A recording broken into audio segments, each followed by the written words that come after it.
इस लेक्चर में हम ट्रांजिशन के ऊपर बात करेंगे। हमने एडोबी प्रीमियर में भी ट्रांजिशन को एक्सप्लोर किया। हमने कुछ वाइब्स, शेप्स, स्लाइड्स वगैरह जिस तरह की चीज़ें थी हमने उस पे लगा के देखी। आफ्टर इफेक्ट में हमारे पास थोड़ा-सा तरीका इसका डिफरेंट है। हम इसको as a effect, as a preset apply करते हैं और बाद में फिर उन वैल्यूज़ को चेंज करके जिस पोज़ीशन पे हमने इसको एनिमेट करना होता है, तो हमें की फ्रेम्स के थ्रू इसको करना पड़ता है। ये तरीका थोड़ा डिफरेंट ज़रूर है, लेकिन इसमें आपके पास और बहुत सारी ऑप्शंस मौजूद हैं। कुछ लिमिटेशंस मैं समझता हूँ प्रीमियर में हो जाती थी। आफ्टर इफेक्ट में आप मैनुअल ट्रांजिशन बना भी सकते हैं, कुछ इसमें बनी बनाई भी हैं और आप फर्दर एक्सटर्नल डाउनलोड करके भी इसको यूज़ कर सकते हैं। आइए इसको प्रैक्टिकली करके देखते हैं। तो इस वक्त मेरे पास यहाँ पर 2 क्लिप्स मौजूद हैं और उनको मैंने इसमें अपनी कंपोज़िशन 1 में नीचे रखा हुआ है और जैसे कि जो लेयर ऊपर होगी ऑब्वियसली आपको वो नज़र आ रही होगी और इसको मैं अगर ऑफ़ करके देखता हूँ तो मेरे पास नीचे एक और लेयर है, जिसमें ये मेरे पास क्लिप है। अब मुझे ट्रांजिशन अप्लाई करने के लिए इनके बीच में एक ब्रिज सा बनाना पड़ेगा, जिस तरह की अगर मुझे सिंपल अगर कोई हम सबसे बेसिक डिज़ोल्व जो है वो लगाते हैं इसमें और ऑब्वियसली इसमें वो ओपेसिटी के साथ आप लगा सकते हैं। सिंपल अगर हमें वो भी करना होगा तो उसके नीचे मुझे इस लेयर को एडजस्ट करना पड़ेगा इस तरीके से कि जितने फ्रेम या जितने सेकंड पे मैंने इसको स्टार्ट शुरू करना है उसकी ट्रांजिशन उसके साथ, तो उसको मैं उसके नीचे प्लेस करूँगा। मिसाल के तौर पे मैं इसके एंड फ्रेम पर आता हूँ इस वक्त और मुझे इस वक्त 12 सेकंड का या चलें 10 सेकंड का मुझे यहाँ पर डिज़ोल्व चाहिए, तो मुझे इसको क्यों करना पड़ेगा, कंट्रोल के साथ मैं शिफ्ट ऐड कर लूँगा तो ये मैं 10 फ्रेम पीछे आ गया हूँ। अगर मैं कंट्रोल राइट और कंट्रोल लेफ़्ट एरो की दबाता तो मैं सिंगल एक-एक फ्रेम मूव कर सकता था। इसको मैं बिल्कुल अपने जो CTI है या जो मेरा प्ले हेड है इसके साथ मैं इसको क्यू कर लेता हूँ और इस तरह मैंने इसको 10 फ्रेम पे क्यू कर दिया, इसके साथ यहाँ पर अपने CTI के साथ। अब मुझे बेसिकली करना क्या है, मुझे ओपेसिटी को एनिमेट करना पड़ेगा डिज़ोल्व ट्रांज़िशन बनाने के लिए। मतलब ये ऊपर वाला जो क्लिप है ये डिज़ोल्व हो रहा है, फेड हो रहा है, नेक्स्ट क्लिप जो उसके नीचे आ रहा है उसके अंदर। तो इसके लिए मैं यहाँ पर अगर इस क्लिप को सिलेक्ट किया हुआ है, यहाँ टी प्रेस करूँगा जो शॉर्ट की है ओपेसिटी के लिए, आप देख सकते हैं कि सारी कोई और प्रॉपर्टीज़ नहीं आ रही, आपके पास सिर्फ ओपेसिटी आ गई। और यहाँ से मैं इसका जो स्टॉप वॉच है इसको क्लिक करूँगा तो मेरे पास की फ्रेम इधर ऐड हो चुका है। बाय डिफ़ॉल्ट 100 ही होती है, आपको फुल ओपेसिटी नज़र आ रही है। और इसके फिर मैं लास्ट फ्रेम पे जाऊँगा, मैं शिफ्ट को अगर यूज़ करूँ तो मैं एग्ज़ैक्टली इसके लास्ट पॉइंट पे क्यू हो सक अपना कर्सर लेके जा सकता हूँ। और यहाँ पर की फ्रेम ऑन किया हुआ है तो इसके बाद पहले की फ्रेम पे 100 है और जहाँ मेरा अब CTI है इसको मैं अगर 0 कर दूँगा यहाँ पर, तो आप देख सकते हैं कि इसकी ओपेसिटी 0 हो गई है। तो हमने बेसिकली ओपेसिटी को एनिमेट करके जो ट्रांजिशन अचीव की, डिज़ोल्व हमने बेसिकली इसको बना लिया। इसको अगर हम प्ले करके देखें तो आपके पास 10 फ्रेम का डिज़ोल्व। वही अगर आपको 20 फ्रेम का करना होता तो आप इसको इन की फ्रेम्स को आप यहाँ मूव कर लेते और आप इसके लिए ज़रूरी था आपका जो नीचे लेयर है वो भी पीछे मूव हो, क्योंकि इस वक्त ये ब्लैक पे जा रहा है और फिर इसके बाद क्योंकि नीचे इसको कोई और लेयर मिल नहीं रही, तो आपको डिज़ोल्व करने के लिए इसको इसके साथ बिल्कुल अलाइन करना पड़ेगा। तो इस तरीके से आप बहुत सारी और डिफरेंट ट्रांजिशंस भी अचीव कर सकते हैं, जो कि अगर आपको याद हो प्रीमियर में बनी बनाई थी, इसमें भी कुछ बनी बनाई हैं, अभी हम उनको भी देखते हैं। और इसके साथ-साथ अगर आपने स्लाइड पुश करना हो या फिर कोई और शेप के थ्रू करना हो, तो वो भी आप सब यहाँ पर इस तरह से कर सकते हैं। हम इसके साथ एक और ट्राई करते हैं और हम ओपेसिटी को इस वक़्त स्टॉप वॉच को ऑफ किया, बाय डिफ़ॉल्ट इसकी 100% ओपेसिटी इसको हम रखते हैं। की फ्रेम्स हमारे चले गए और हम इसको अभी कुछ स्लाइड करके देखते हैं कि किस तरीके से हम इसको राइट पे स्लाइड कर दें और साथ ही हमारे पास जो नेक्स्ट है, वो वीडियो इन होनी शुरू हो जाए, स्लाइड इन होना शुरू हो जाए। तो यहाँ पर हम ओपेसिटी की जगह जाएँगे इसके पोज़ीशन में और पोज़ीशन पे हम एग्ज़ैक्टली उसी तरह ही करते हैं। ओ से मैं इसके लास्ट पॉइंट पर आ सकता हूँ और 10 फ्रेम की ही हम इसमें मूवमेंट रखते हैं। पोज़ीशन का मैंने एनिमेशन ऑन की यहाँ से और इस पॉइंट पे जाके मैं अगर यहाँ से मैन्युअली कर लूँ बेहतर है, अगर यहाँ से भी मैं चाहूँ तो की फ्रेम तो ऐड हो जाएगा, जो कि हो चुका है इस वक़्त। लेकिन थोड़ा-सा आप इसको ऊपर-नीचे कर सकते हैं, तो इस वक़्त ये बिल्कुल आपके इस तरह चांस नहीं होगा कि इस तरह हो, क्योंकि मैंने शिफ्ट अभी छोड़ दिया है और अगर शिफ्ट प्रेस रखूँगा, तो फिर ये एग्ज़ैक्टली आपको ये कंट्रोल दे देता है कि आप उसको स्ट्रेट एक्स और वाई एक्सिस में दोनों तरफ मूव कर सकते हैं। इसको मैं यहाँ से आउट कर देता हूँ। इस वक्त जो ट्रांजिशन हो रही है मेरे पास जस्ट वो ऊपर वाली स्लाइड हो रही है, और इसके लिए मुझे अब नीचे वाली को भी इन करना होगा। जिस तरह की स्लाइड वो हो रही है तो वो एम्प्टी एरिया से आपके पास कंपोजिशन के बाहर से इन हो रही हो, तो इसकी भी मैं यहाँ पर पोजीशन में जाऊँगा और एनिमेशन हमने ऑन की। मैं चाहूँ तो ऊपर वाली लेयर को ऑफ कर लूँ, अगर नहीं भी करूँ तो मेरे पास इस वक्त यहाँ पर आप देख रहे हैं कि ये साइड पे जो आपको ये पॉइंट्स नज़र आ रहे हैं, बेसिकली ये इस वक्त आपको बता रहे हैं कि आपका जो सिलेक्टेड यहाँ पर एसेट है, बेशक वो वीडियो हो इमेज हो, वो इस वक्त कहाँ पर है, क्योंकि पोजीशन भी सिलेक्ट है। तो मैं इसको यहाँ से भी आउट कर सकता हूँ, और अगर मैं चाहूँ तो ऊपर वाली लेयर को ऑफ कर दूँ और उसके बाद मैं इसको यहाँ से बेशक माउस से कर लूँ या फिर उन वैल्यूज से कर लूँ। तो पहले की फ्रेम पे ये बिल्कुल कंपोजिशन से बाहर है, और नेक्स्ट की फ्रेम पे जो कि हम अभी ऐड करेंगे, और एग्जैक्टली इसी फ्रेम के साथ हमने इसको क्यू कर लिया। जिस स्पीड से वो मूव होगा इसी 10 फ्रेम्स के अंदर ये भी इन हो जाएगी। तो यहाँ से मैं बेशक इसकी वैल्यू को रीसेट भी कर लूँगा, क्योंकि बाय डिफ़ॉल्ट वो इधर आ रही थी। तो इस तरह भी आप कर सकते हैं, नहीं तो आप इसको चाहें तो मैनुअली भी या माउस से पकड़ के भी इस तरह यहाँ पर आप एडजस्ट कर सकते हैं। और बाय डिफ़ॉल्ट ये जो होती है 960 होती है, हम इसको वैल्यू एंटर करके भी कर सकते हैं। तो दोनों पे हमें अलग अलग की फ्रेम्स लगाने पड़े, इस लेयर को हम ऑन कर लेते हैं यहाँ से। तो इस वक्त मेरे पास जो स्लाइड बन रही है वो कुछ इस तरह से बन रही है।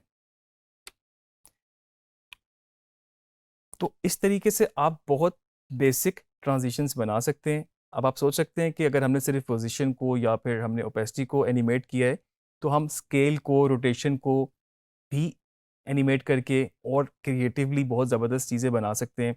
साथ साथ इसमें जो और इफ़ेक्ट्स हैं, मिसाल के तौर पे ब्लर है, तो आप एक दफ़ा इसको मूव भी कर रहे हैं, साथ में ब्लर भी कर रहे हैं। तो ये आपके कंट्रोल में है कि की फ्रेम्स कहाँ पर आपको लगाने हैं और क्या उसका फाइनल आउटपुट आ रहा है। आप साथ साथ उसको मॉनिटर करते रहें और आप साथ साथ एक्सपेरिमेंट करते रहें। इसके अलावा हम कुछ जो बाय डिफ़ॉल्ट हैं इसमें ट्रांजिशंस, कुछ उसको भी एक्सप्लोर कर लेते हैं। इसमें इफ़ेक्ट्स एंड प्रीसेट्स के पैनल के अंडर यहाँ पर ट्रांजिशन का भी एक ये टैब मौजूद है, और इसके अंदर आप देख सकते हैं कि कुछ आपके पास ये कार्ड वाइप और आइरिस वगैरह, रेडियल वाइप और इस तरह के जो कि ट्रांजिशन आपके पास मौजूद हैं। आप इन पे लगा के इनकी वैल्यूज़ को एनिमेट कर सकते हैं, और वो भी इसी तरीके से ही होंगी। इसमें बनी बनाई आपको बिल्कुल उस तरह से नहीं मिलेगी कि आपने दो क्लिप के बीच में उनको लगा दिया। तो अभी हम इसको ट्राई करते हैं, जो कि आफ्टर इफेक्ट की अपनी बाय डिफ़ॉल्ट ट्रांजिशन है। इसके लिए मैं यहाँ से इन की फ्रेम्स को ऑफ कर देता हूँ, और मैं इनको रीसेट भी कर देता हूँ वैल्यूज़ को, ताकि ये अपनी डिफ़ॉल्ट पोजीशंस पर आ जाएं।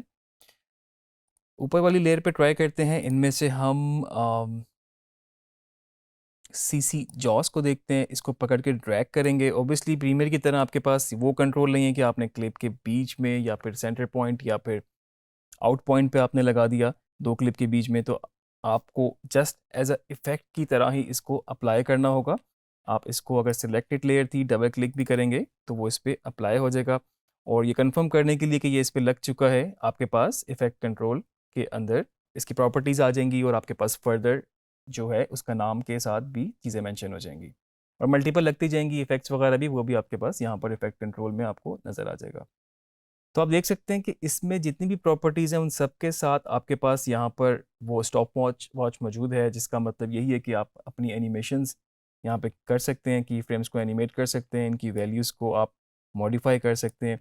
और अभी अगर मैं इनको इस तरह से करूँगा तो आप देख रहे हैं कि ये इफ़ेक्ट जो भी बन रहा है, जिस तरह ये सीसी जॉस के नाम से था और ये जॉ की तरह का ही इस पर इफ़ेक्ट है, लेकिन अभी कुछ भी ट्रांजिशन अप्लाई नहीं हो रही, सिर्फ उसने एक इफ़ेक्ट आपको वहाँ से इस तरह से बना दिया है। तो इसका मतलब बिल्कुल ऐसा ही है कि हमें इनकी वैल्यूज़ को की फ्रेम से ही एनिमेट करना पड़ेगा। तो इसको मैं रीसेट करता हूँ अभी, और अभी सिंपल हमारे पास जो इसका पहला ही ये था कंप्लीशन के नाम से। अगर मैं यहाँ पर इसके की फ्रेम लगाऊँ इस पे और एंड पॉइंट पे जाके मैं इसको इस तरह कर देता हूँ वैल्यूज़ को बिल्कुल 100% पे, तो इस वक्त सिर्फ एक वैल्यू एनिमेट हो गई है और आपकी ट्रांजिशन एक और इस तरीके से बन गई है। अगेन मैं आपको रिमाइंड करा दूं, अगर नीचे लेयर में कुछ नहीं है, मिसाल के तौर पे ब्लैक है, इस वक्त ब्लैंक है क्योंकि वो मैं इसको आगे मूव कर लिया है, तो आपको ये ब्लैंक ही नज़र आएगा। तो जो उसके लेयर के नीचे फॉल कर रहा है हमेशा से फिर आपको उसी को ही वही आपको नज़र आएगा और आपने उसी हिसाब से प्लेसिंग करनी है जिन 2 क्लिप्स के ऊपर आप ट्रांजिशन लगा रहे हैं। एक बात मैं यहाँ पर ये भी ऐड कर दूँ कि इस वक्त जिस तरह आपके पास ये कंपोजिशन है और मेरे पास ये क्लिप्स हैं, अगर आपके पास यहाँ पर इमेज भी होती तो वो सेम तरीका था, या इमेज के अलावा पूरी कंपोजिशन ही क्यों ना होती जो कि आपने किसी और कंपोजिशन में बनाई कोई चीज़ क्रिएट की, एनिमेट किया, और आप कंपोजिशन टू कंपोजिशन या कंपोजिशन टू किसी एसेट पे जा रहे हैं तो वो भी आप इसी तरीके से जा सकते हैं, क्योंकि यहाँ पर वो उसको एज अ सिंगल लेयर ही ट्रीट करेगा। और इसके साथ साथ अगर आप किसी और वैल्यू को भी एनिमेट करना चाहें, अगर आप इसकी सेंटर और डायरेक्शन हम जस्ट रैंडमली करके देख लेते हैं, क्योंकि इस वक्त वो आउट हो चुका है, लेकिन हम इसकी पोजीशन भी और इसकी डायरेक्शन को भी टोटली चेंज कर रहे हैं, तो आप देख सकते हैं कि वो दोनों चीज़ें एनिमेट हो रही हैं और आपके पास कुछ इस तरह का रिज़ल्ट आ रहा है। तो ये जो वैल्यूज़ हमने चेंज की, ये बेसिकली इस वक्त जो हम कर रहे थे, ये सीसी जॉस के नाम से एक ट्रांजिशन है जो कि हमने इस पे अप्लाई की और चेंज की। हर एक डिफरेंट ट्रांजिशन की प्रॉपर्टीज़ और वैल्यूज़ डिफरेंट हो सकती हैं, उनको करने का तरीका डिफरेंट हो सकता है, और मेरा ख्याल से ये आप लोगों के लिए भी बड़ा इंटरेस्टिंग है कि आप डिफरेंट ट्रांजिशंस को लगाएं इसके ऊपर और डिफरेंट वैल्यूज़ को छेड़ के देखें, की फ्रेम्स इसके एनिमेट करके देखें, तो आपको और बड़े इंटरेस्टिंग और डिफरेंट किस्म की आपको चीज़ें यहाँ पर आप एक्सप्लोर करेंगे। हम एक और भी कोई ट्राई कर लेते हैं। ऑब्वियसली इसको रिमूव करने के लिए मैं इसको यहाँ से भी डिलीट कर सकता हूँ, या मैं इसको इफ़ेक्ट में जाके भी, क्योंकि एज अ इफ़ेक्ट ये ट्रीट कर रहा है, तो मैं यहाँ से भी इसको डिलीट कर सकता हूँ जस्ट सिलेक्ट करके। हम एक और भी ट्राई कर लेते हैं, और इस वक्त हम सीसी ट्विस्टर, चलें इसको ट्राई करते हैं। इसको मैंने इस पर ड्रैग किया। अब आप देख रहे हैं कि इसकी प्रॉपर्टीज़ में आपके पास ऑप्शंस कम है, और ये कुछ आपको इस तरह से इसको ट्विस्ट कर रहा है, और इसमें भी अभी की फ्रेम ऐड किए बगैर हम देख सकते हैं क्या क्या ऑप्शंस मौजूद हैं। इस तरह के इसका ये सेंटर भी आप चेंज कर सकते हैं, और साथ साथ उसका एक्सिस भी आप चेंज कर सकते हैं। ऑब्वियसली इन वैल्यूज़ को हम एनिमेट कर सकते हैं। फ़िलहाल हम इसको रीसेट करते हैं, और इसको हम यहाँ से अपने की फ्रेम पहले फ्रेम पर आएंगे जहाँ से हमने अप्लाई करना है, इसको की फ्रेम ऑन करेंगे और ओ प्रेस करेंगे तो इस पे हम लास्ट फ्रेम पे चले जाएंगे, और इधर से हम अगर उसकी वैल्यू को चेंज कर दें तो कुछ इस तरह का आपके पास इफ़ेक्ट आ रहा है। ऑब्वियसली की फ्रेम्स ऑन ना होते तो ये एनिमेट ना होता इस तरह से। और इसी तरीके से अगर आप कुछ बना रहे हैं, आप नीचे वाले क्लिप पे भी अलग से लगा सकते हैं कोई और इफ़ेक्ट, कोई और ट्रांजिशन में भी। नीचे वाला क्लिप सिंपल आपके पास फेड इन ही क्यों ना हो रहा हो, क्योंकि इस वक्त वो आप देख सकते हैं कि इस तरह से आप यहाँ पर भी की फ्रेम ऐड कर लें, और पहला की फ्रेम आप इसको ज़ीरो कर लेंगे तो नीचे वाला भी आपके पास उसमें फेड इन होता नज़र आ रहा है, और आगे आपके पास फिर वो क्लिप बिल्कुल एंड हो जाएगा। इवन इसके साथ साथ आप दो भी अप्लाई कर सकते हैं, मतलब एक आपने इस तरह से शेप लगाई, और मे बी इसको साथ साथ आपने इसकी पोजीशन में जाके इसको आपने स्क्रीन से आउट कर दिया, तो ये बिल्कुल एक रैंडम सी अभी एक ट्रांजिशन हमने बनाई।